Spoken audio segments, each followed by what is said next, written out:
ये आकाशवाणी है। प्रस्तुत है चेयर फॉर भारत, ओलंपिक में भारतीय कुश्ती और मुक्केबाजी।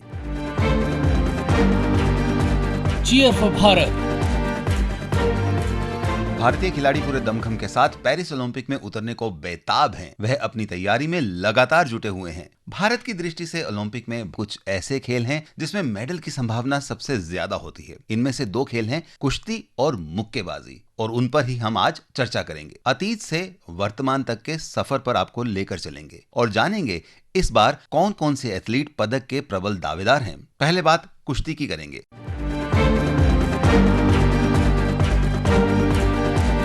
कुश्ती को आधुनिक ओलंपिक के पहले संस्करण 1896 से लेकर अब तक केवल एक बार साल 1900 के ओलंपिक्स को छोड़कर सभी संस्करण में बरकरार रखा गया। हालांकि 1896 एथेंस ओलंपिक में केवल कुश्ती की एक ही शैली यानी ग्रीको रोमन के मुकाबले खेले गए थे, जिनमें जर्मनी के कार्ल शूमान ने यूनान के जॉर्जियोस तिस्तास को हराकर गोल्ड मेडल जीता था। जहां उन्होंने कुश्ती में गोल्ड मेडल जीता, वहीं उसके साथ साथ जिम्नास्टिक में भी 3 स्वर्ण पदक हासिल किए। भारत ने पहली बार 1936 बर्लिन ओलंपिक में अपने पहलवान भेजे, लेकिन वह कोई पदक नहीं जीत सके। आजादी के बाद 1948 लंदन ओलंपिक में भारत ने 6 पहलवान उतारे, लेकिन खशाबा दादा साहेब जाधव, जिन्हें केडी जाधव के नाम से भी जाना जाता है, और अनंत भार्गव के अलावा कोई भी पहलवान तीसरे राउंड तक नहीं पहुंच सका। कुश्ती में भारत का दामन पदक से खाली रहा। 1948 की टीस केडी जाधव के दिल में कहीं ना कहीं बसी रही, जिसे 1952 के हेलसिंकी ओलंपिक खेलों में उन्होंने ब्रॉन्ज मेडल जीतकर पूरा किया।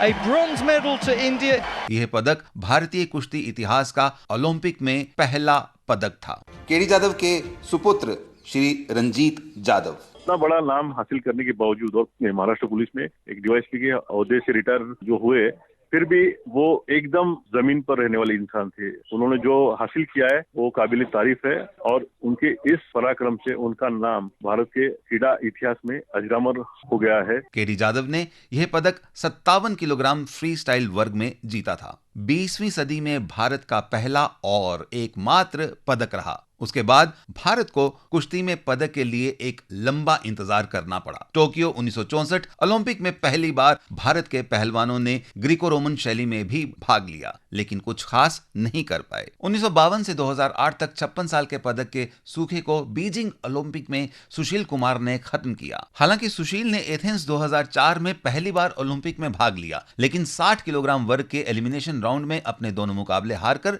जल्द ही बाहर हो गए। 2008 के बीजिंग ओलंपिक में सुशील ने अपने वजन वर्ग में बदलाव किया और 66 किलोग्राम के अपने पहले मुकाबले में उन्हें यूक्रेन के एंड्री स्टेडनिक से हार मिली। हालांकि स्टेडनिक के फाइनल में पहुंचने की वजह से सुशील कुमार ने रिपेचेज माध्यम से पदक जीतने का दूसरा मौका हासिल किया। सुशील ने संयुक्त राज्य अमेरिका के डग श्वाब और बेलारूस के अल्बर्ट बतिरोव को हराया। कांस्य पदक मैच में कजाकिस्तान के लियोनिद स्पिरिडोनोव को एक संघर्षपूर्ण मुकाबले में हराकर 56 वर्षों से चले आ रहे कुश्ती में पदक के सूखे को खत्म किया। बीजिंग में कांस्य पदक जीतने के 4 साल बाद सुशील कुमार ने लंदन 2012 में रजत पदक जीता। इस तरह वो 2 व्यक्तिगत ओलंपिक पदक जीतने वाले पहले भारतीय खिलाड़ी बन गए। फाइनल से एक रात पहले पेट में किसी समस्या से जूझने के बाद सुशील कुमार जापान के तातुहिरो योनेमित्सु के खिलाफ हार गए और उन्हें रजत पदक से संतोष करना पड़ा। इस तरह वो 2 व्यक्तिगत ओलंपिक पदक जीतने वाले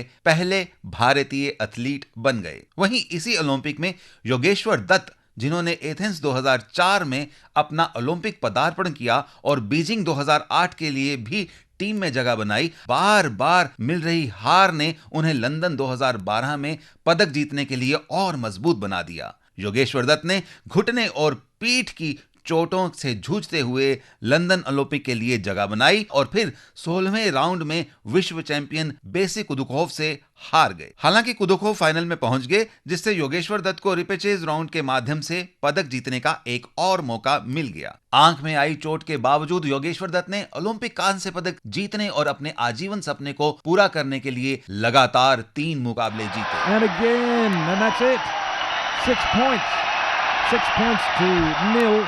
And Yogeshwar Dutt of India wins a bronze medal. अपनी जीत को योगेश्वर दत्त ने हमारे साथ कुछ यूं साझा किया। ओलंपिक बहुत बड़ा टूर्नामेंट होता है, 4 साल में एक बार आता है और हर खिलाड़ी का सपना होता है ओलंपिक में मेडल जीतना।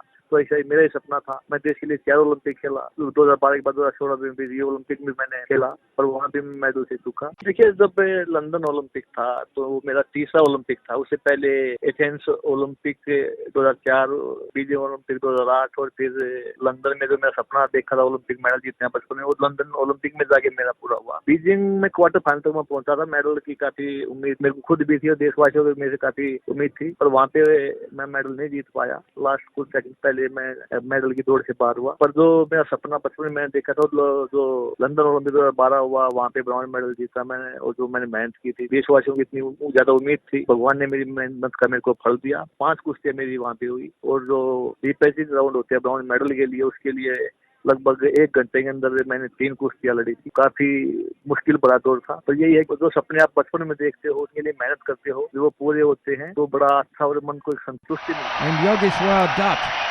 of India wins a bronze medal. साल 2016 रियो ओलंपिक में भारत के 7 पहलवानों ने भाग लिया, जहां सबसे ज्यादा उम्मीद पुरुषों में अपना चौथा ओलंपिक खेल रहे योगेश्वर दत्त और महिला वर्ग में विनेश फोगाट से थी। लेकिन बाजी मारी 58 किलोग्राम में साक्षी मलिक ने। साक्षी मलिक ने रियो ओलंपिक में कांस्य पदक जीतकर भारत में महिला कुश्ती के लिए एक नए अध्याय की शुरुआत। A successful challenge, and it is an extra point added for the failed challenge. That is a bronze medal to India. It's a bronze medal to Sakshi Malik. साक्षी ने अपने पहले 2 मुकाबले जीते और अंतिम 8 में आरओसी यानी रशियन ओलंपिक कमेटी के रजत पदक विजेता वेलेरिया कोबलोवा से हार गई। रेपेचेज राउंड में साक्षी मलिक ने अपने दूसरे मौके का फायदा उठाया और 2 मुकाबले जीतकर कांस्य पदक अपने नाम कर लिया। साक्षी के उस पदक के साक्षी बने स्वयं उनके कोच कुलदीप मलिक, उस मंजर को बयान करते हुए।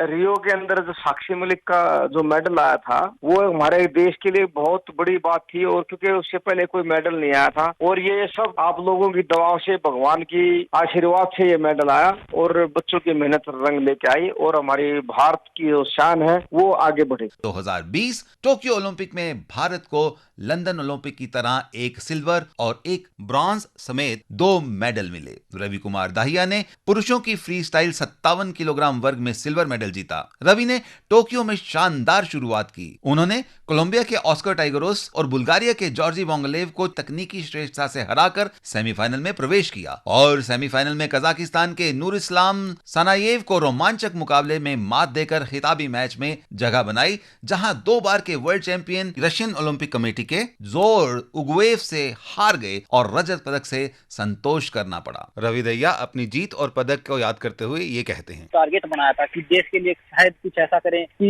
हमसे देश में कुछ ना कुछ जो इंस्पायर हो और देश के लिए जो और युवा निकले, ये देश के लिए बहुत अच्छा करें। टारगेट के साथ हमने शायद गोल्ड तो नहीं जीते, पर कोशिश पूरी थी कि गोल्ड जीते। और एक ओलंपिक गेम्स होता है तो उसमें ना सब अपनी तरफ से पूरी तैयारी के साथ आते हैं, कोई भी ऐसा खिलाड़ी नहीं आता, क्योंकि ना सबको जो यही होता है कि सब अपनी तरफ से बेस्ट थे और कुछ चीज होने को कोशिश करी हमने। पहले से मैं बोला था कि एक टारगेट था कि गोल्ड जीतना, तो गोल्ड के टारगेट से ही गए थे और इस तरीके से ही लड़े। पहली बाउट लड़े, फिर दूसरी, फिर तीसरी भी।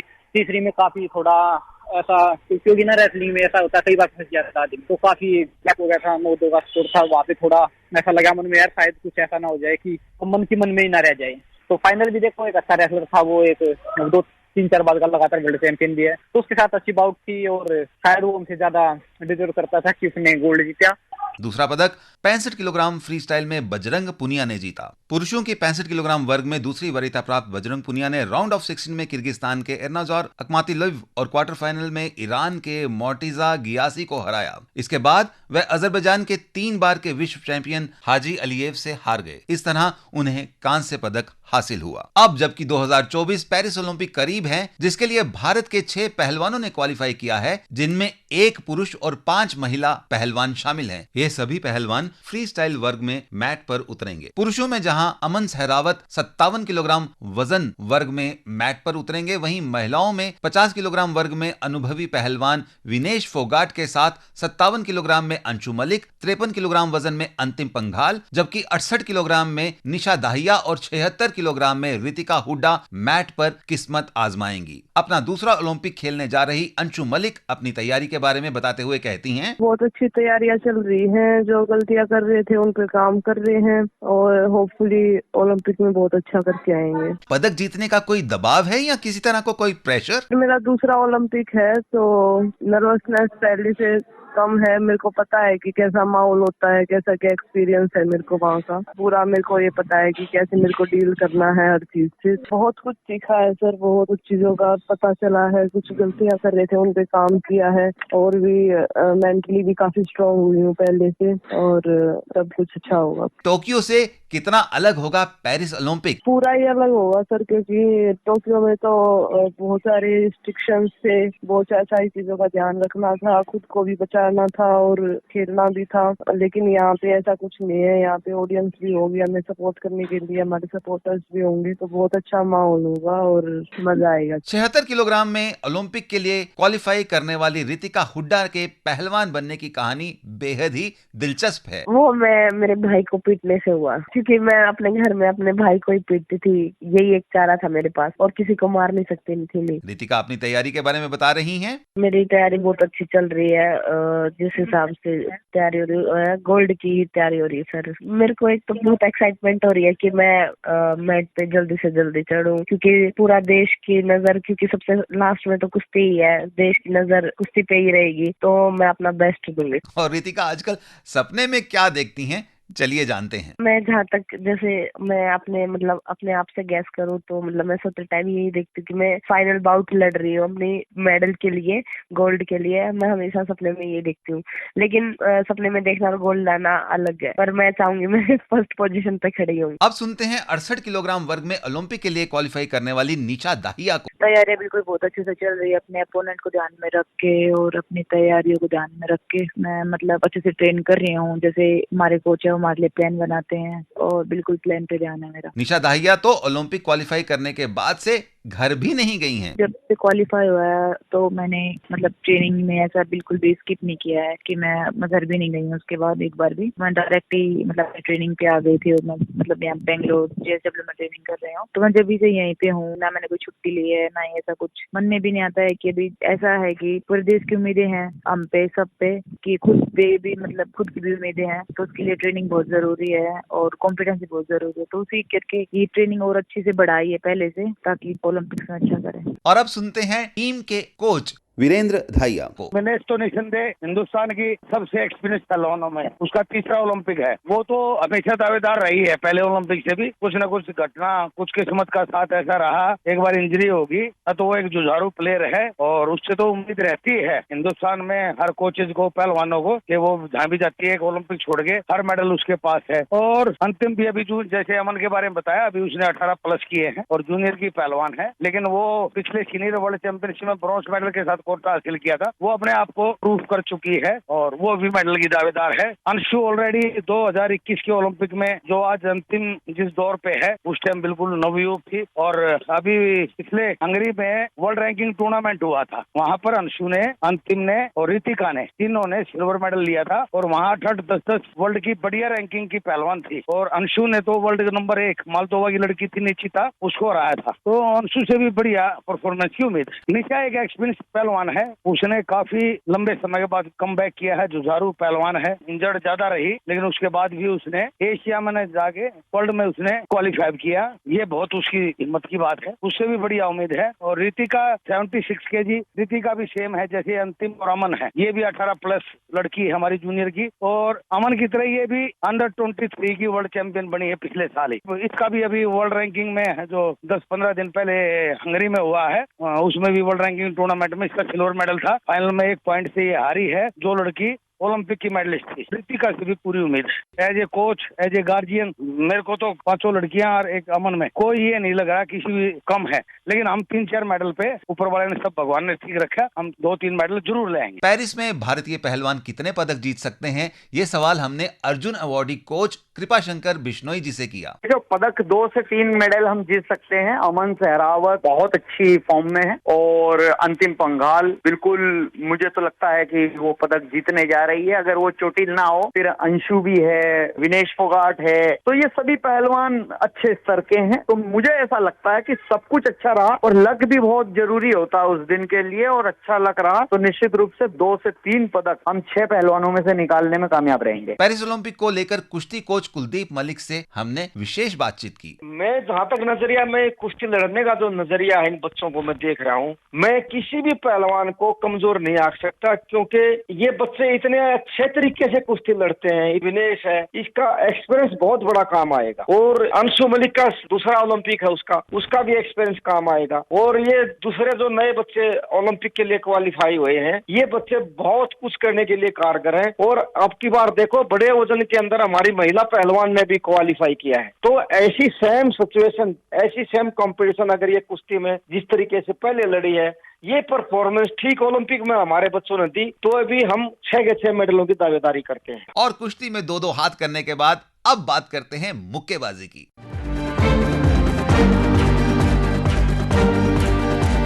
मुक्केबाजी ने साल 1904 में मॉडर्न ओलंपिक खेलों में अपनी शुरुआत की थी और तब से स्टॉकहोम में आयोजित 1912 के ओलंपिक को छोड़कर इस खेल ने हर ग्रीष्मकालीन खेलों में अपनी ही जगह बनाई है। महिला मुक्केबाजी को पहली बार लंदन 2012 के ओलंपिक खेलों में शामिल किया गया। अब तक आयोजित ओलंपिक में संयुक्त राज्य अमेरिका बॉक्सिंग में 50 गोल्ड जीतकर ओवरऑल सबसे ऊपर है। वहीं क्यूबा ने 41 गोल्ड समेत 78 पदक जीते हैं, जबकि ग्रेट ब्रिटेन ने 20 गोल्ड समेत 62 पदक जीते हैं। ओलंपिक मुक्केबाजी में भारत ने पहली बार 1948 के लंदन ओलंपिक में हिस्सा लिया, जहां 7 भारतीय मुक्केबाज Robin Bhatt, Benoy Bose, Robert Cranston, Mac Joachim, Babu Lal, John Nuttall और जीन रेमंड ने लंदन 1948 के लिए क्वालिफाई किया। पुरुषों के बैंटम वेट 54 किलोग्राम में बाबूलाल ने मुक्केबाजी में भारत के लिए पहली ओलंपिक जीत दर्ज की। उन्होंने राउंड ऑफ 32 में पाकिस्तान के एलन मोइंटोरो को हराया। हालांकि वो अगले दौर में प्यूर्टो रिकॉन के मुक्केबाज जुआन एवेंजेलिस्टा वेंगस को मात देने में नाकाम रहे। 1948 ओलंपिक खेलों के बाद भारतीय मुक्केबाज अगले 4 ओलंपिक 1956, 1960, 1964 और 1968 तक किसी भार वर्ग के लिए क्वालिफाई नहीं कर पाए। इस सूखे को मेहताब सिंह, मुनिस्वामी वेणु और चंद्र नारायणन ने खत्म किया। इन सभी ने 1972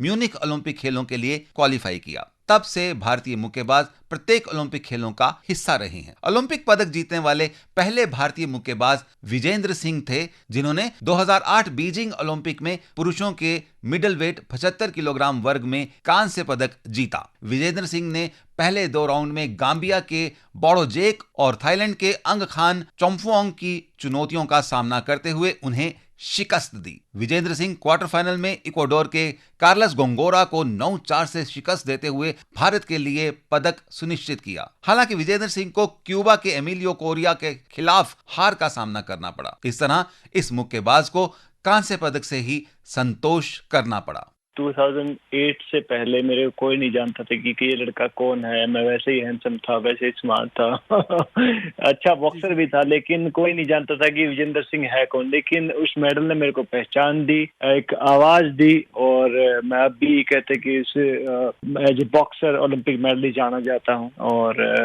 रही बात बीजिंग की, बीजिंग मेरे लिए बहुत अच्छा था, और लेकिन कहते कि मेरे ऊपर होप नहीं थी। हमारे दूसरे बॉक्सर थे, वो बहुत अच्छा कर रहे थे, लेकिन फाइनली कहते मैं साइड से निकल जाता हूँ। तो it's like I think universe ने मेरे को चुन लिया था, कायनात है, उसने कहा कि नहीं ये मेडल तेरा है। लंदन 2012 ओलंपिक कार्यक्रम में महिला मुक्केबाजी की शुरुआत की गई और भारतीय दिग्गज मुक्केबाज MC मैरी कॉम ने उस वर्ष भारत का दूसरा ओलंपिक मुक्केबाजी का पदक जीता। मैरी कॉम ने फ्लाईवेट 51 किलोग्राम भार वर्ग में कांस्य पदक जीता। मैरी कॉम ने राउंड ऑफ 16 में पोलैंड की पूर्व विश्व चैंपियन कैरोलिना मिकालजुक को हराकर ट्यूनीशिया की मारुआ रहीली के साथ क्वार्टर फाइनल में प्रवेश किया। मैरी कॉम ने पदक सुनिश्चित करने के लिए ट्यूनीशियाई मुक्केबाज पर 15-6 की जीत दर्ज की। वहीं भारतीय मुक्केबाज को सेमीफाइनल में स्वर्ण पदक विजेता निकोला एडम्स से हार का सामना करना पड़ा। कांस्य पदक ने मैरी कॉम को ओलंपिक पदक जीतने वाली कर्णम मल्लेश्वरी और साइना नेहवाल के बाद तीसरी भारतीय महिला एथलीट बना दिया। विजेंद्र सिंह और मैरी कॉम के बाद ओलंपिक में पदक जीतने वाली लवलीना बोरगोहेन तीसरी भारतीय मुक्केबाज हैं। उन्होंने टोक्यो 2020 में महिलाओं के 69 किलोग्राम वर्ग में कांस्य पदक जीतकर इतिहास रचा था। लवलीना बोरगोहेन सेमीफाइनल में विश्व चैंपियन और स्वर्ण पदक विजेता बुसेनाज सुरमेनली से हार गई। इस तरह शीर्ष 4 में पहुंचने से भारतीय खिलाड़ी का सपना अधूरा ही रह गया। पेरिस 2024 ओलंपिक में भारत की नजर ज्यादा से ज्यादा मेडल जीतने पर है। कुल 6 भारतीय मुक्केबाजों ने अपनी ही जगह पक्की की है। राष्ट्रीय महिला champion Jaismine Lamboria Paris Olympic का कोटा हासिल करने वाली छठी भारतीय मुक्केबाज हैं। इससे पहले अमित पंघाल ने भी ओलंपिक कोटा हासिल किया। अब तक 6 भारतीय मुक्केबाज Nikhat Zareen 50 kilogram, Preeti Pawar 54 kilogram, Jaismine Lamboria 57 kilogram, Lovlina Borgohain 75 kilogram, Amit Panghal 51 kilogram और निशांत देव 71 किलोग्राम ने पेरिस के लिए कोटा हासिल किया है। 2 बार की विश्व चैंपियन और पदक की प्रबल दावेदार निखत जरीन को सुनते हैं। ओलंपिक में इजी ड्रॉ आ ही नहीं सकता बिकॉज वहां पे सारे ही बॉक्सेस बहुत अच्छे बॉक्सेस है एंड सो मैं यही माइंडसेट से लेके चलूंगी कि हर बाउट में अपना 100% देके चलना है और स्टेप बाय स्टेप फोकस करना है each bout at a time. Nikhat Zareen ने आगे और क्या कहा, आइए सुनते हैं। 90% हार्डवर्क हमने कर लिया है, जिस चीज पे हमें काम करना था हमने कर लिया है। अब ये जो लास्ट का 10% रह गया है वो बस हमारे फिटनेस लेवल पे और हमारे मेंटल हेल्थ के ऊपर मैटर करता है। So I just want to be mentally fit for the Olympics, also injury free, क्योंकि this is the last stage जहाँ पे हम यही चाहेंगे कि अपने आप को फिजिकली और मेंटली फिट रहे।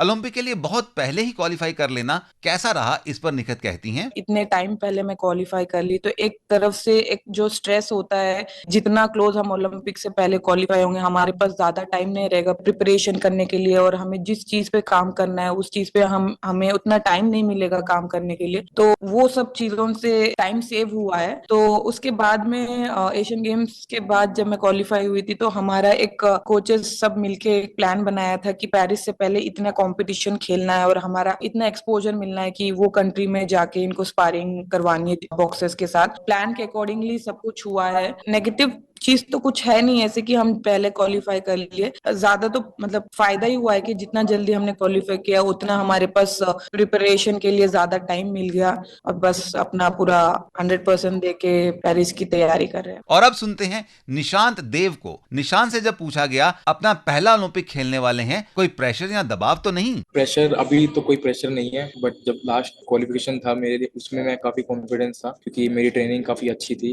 अगर आपकी ट्रेनिंग काफी अच्छी है तो आपको बिल्कुल भी प्रेशर नहीं होगा कंपटीशन का, क्योंकि आपकी जो ट्रेनिंग है वो काफी वेल प्रिपेयर्ड रही है। मैं काफी कॉन्फिडेंस था, मुझे अपने आप पे पूरा भरोसा था कि मैं इस बार क्वालिफिकेशन कर जाऊंगा और मैंने सारी फाइटें काफी 100% एफर्ट के साथ और काफी अच्छा हाई कॉन्फिडेंस से खेली है।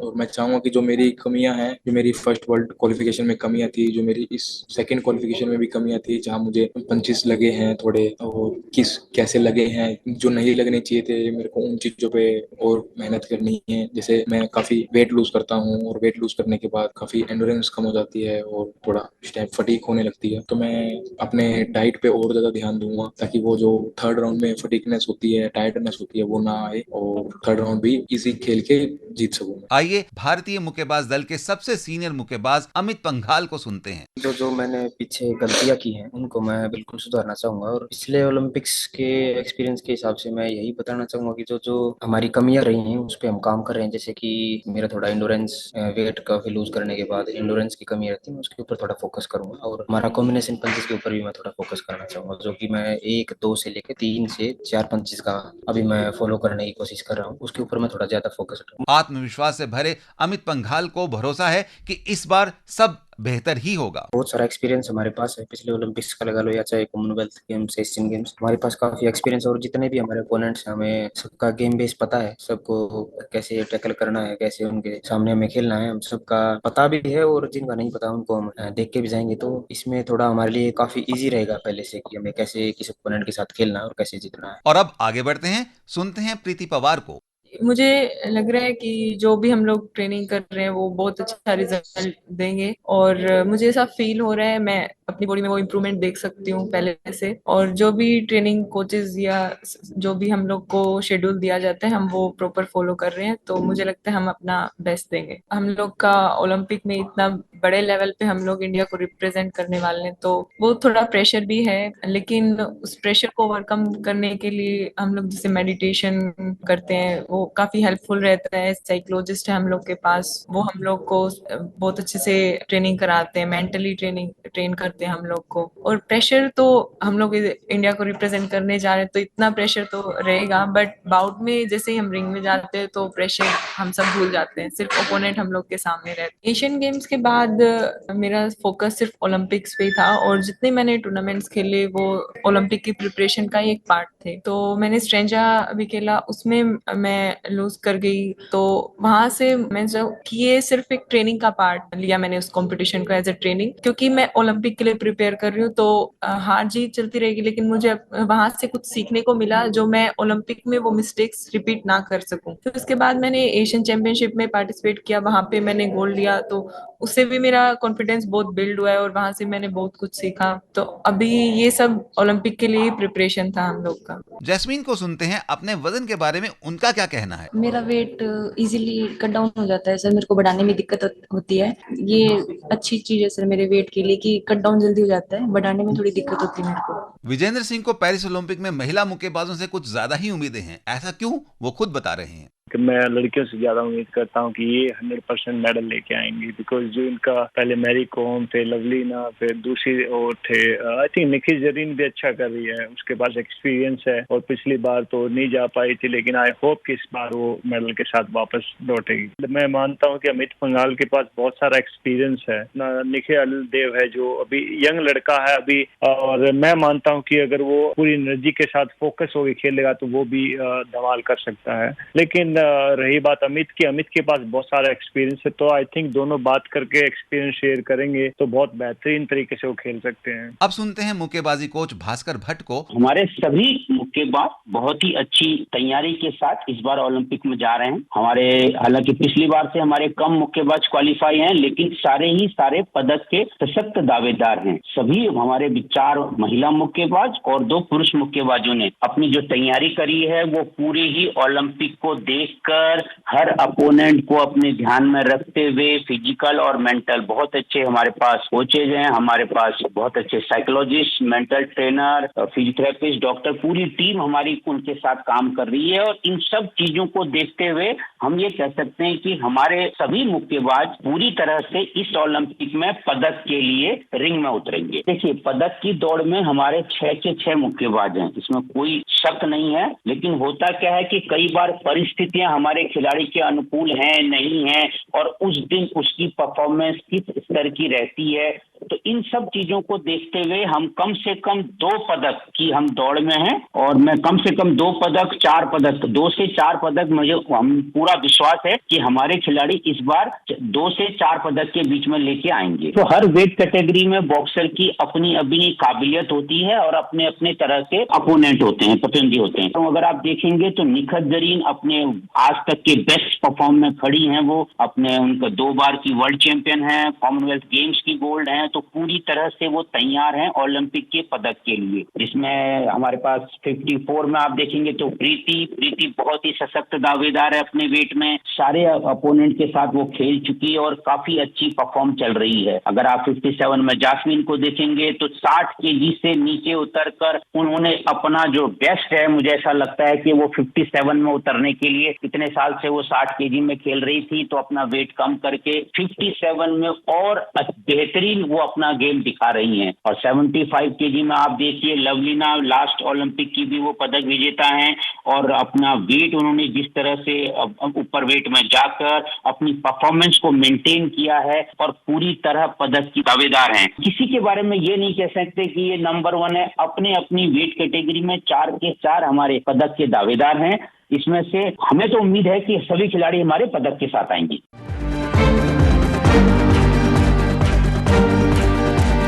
ओलंपिक खेलों में बॉक्सिंग और कुश्ती में भारत ने अपनी छाप तो छोड़ी है, लेकिन असली चमक अभी आनी बाकी है। इस बार बॉक्सर्स और पहलवानों की तैयारी तो पूरी है, विशेषकर महिला खिलाड़ियों की तो पूरे भारत की नजर अपने इन खिलाड़ियों पर रहेगी। आशाओं और उम्मीदों का ये कारवां अब पेरिस की ओर बढ़ने को तैयार है। तो let's all cheer for Bharat. Cheer for Bharat. अभी आप सुन रहे थे चीयर फॉर भारत। ओलंपिक में भारतीय कुश्ती और मुक्केबाजी। शोध और आलेख मोहम्मद शाहिद आजमी, स्वर और प्रस्तुति नीतीश अरोड़ा।